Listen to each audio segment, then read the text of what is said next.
જો મિત્રો મેગી બનાવી દીધી, જીરું અને રહી નાખીને, થોડું હળદર મરચું મીઠું નાખીને. જય શ્રી કૃષ્ણ, રાધે રાધે, જય દ્વારકાધીશ, હર હર મહાદેવ. મિત્રો સ્વાગત છે તમારું મારા આજના નવા બ્લોગમાં. મિત્રો સવારના 10:03 થઈ છે. તમે બધાને ગુડ મોર્નિંગ ને કેમ છો? તમે બધા મજામાં છો? મિત્રો હું પણ મજામાં છું. રાત્રે લેટ આવ્યા. ચેનલ પર ના હોય તો સબસ્ક્રાઈબ કરજો અને વિડીયો સારી લાગે તો લાઈક શેર કોમેન્ટ કરજો. તો મિત્રો હજુ જસ્ટ હમણાં મારું કામ પત્યું છે. હજુ જમવાનું પણ નાખવાના છે. શાકભાજી ખાટલો ઉપર ચડાવી દીધો ને જોઈ લો ઘરમાં મસ્ત પોતું મારીને જો બહાર પણ આંગણામાં પણ સરસ પોતું મારી દીધું. થોડું થોડું સુકાઈ ગયું છે પોતું. મિત્રો દુકાને જઈને આવી 20 રૂપિયાનું તેલ જુઓ કેટલું આવે છે. અને આજે કાના માટે બનાવવાની છું મેગી. મારું કાનુડું હાથર મેગી બનાવવાની. આટલા પેકેટના મિત્રો 7 રૂપિયા લે છે બોલો. તો ચાલો પહેલાં જમવાનું બનાવી દઉં, પછી મેગી બી બનાવું. મારું કાનુડાને હાથર આજે મેગી બનાવવાની. આજે મારો કાનુડો મેગી ખાશે. હવે શાંતિથી પાણી પી લઉં.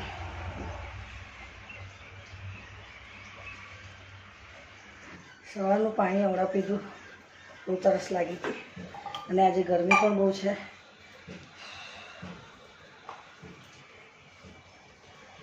તો ચાલો મિત્રો હવે જમવાનું બનાવવા બેસી ગઈ છું.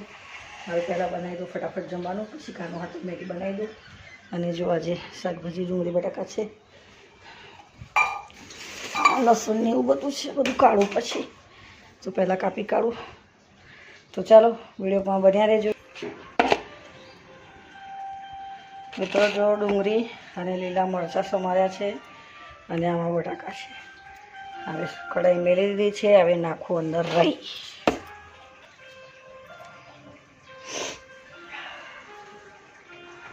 મીઠા રે મેરે મરચાંનો ડબ્બો અહીંયા મૂકી દીધો છે. જો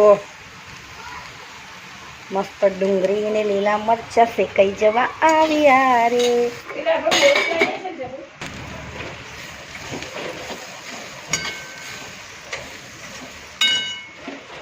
મીઠું નાખી દો.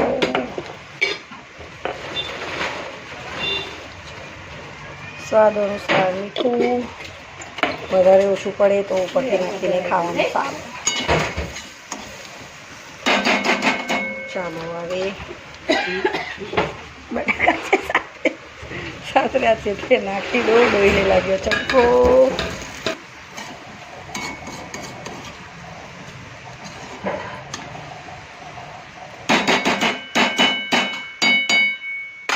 ચાલો હવે ધીમે આ છે થોડું થવા દઈએ ને ઢાંકી દઉં. ત્યાં લગીને લોટ ગુંદીને તૈયાર કરી દઉં. જો મિત્રો મેગી બનાવી દીધી, જીરું અને રહી નાખીને, થોડું હળદર મરચું મીઠું નાખીને મસ્ત કાનાની મેગી બનાવી દીધી. રોટલા થઈ ગયા. અને આ મારું ડુંગળી બટાકાનું શાક જો આજે સાતળીને બનાવ્યું છે મસ્ત, જોઈ લો. અને કઢાઈની હાલત તો જુઓ. મિત્રો કોમેન્ટ કરજો કે આવું કોણે બનાવ્યું છે. કોમેન્ટ કરીને મને જરૂરથી જણાવજો કે અમે પણ આવું શાક બનાવીએ છીએ અને આજે મેં અલગ રીતે બનાવ્યું છે. તો વિડીયો સારી લાગે તો લાઈક શેર કોમેન્ટ કરજો અને ચેનલ પર હોય તો પ્લીઝ સબસ્ક્રાઈબ કરવાનું ભૂલતા નહીં. મિત્રો જમવાનું મારું બની ગયું છે. તો ચાલો હવે વિડીયોને કરું છું અહીંયા એન્ડ. ચેનલ પર ના હોય તો સબસ્ક્રાઈબ કરજો. વિડીયો સારી લાગે તો લાઈક શેર કોમેન્ટ કરજો.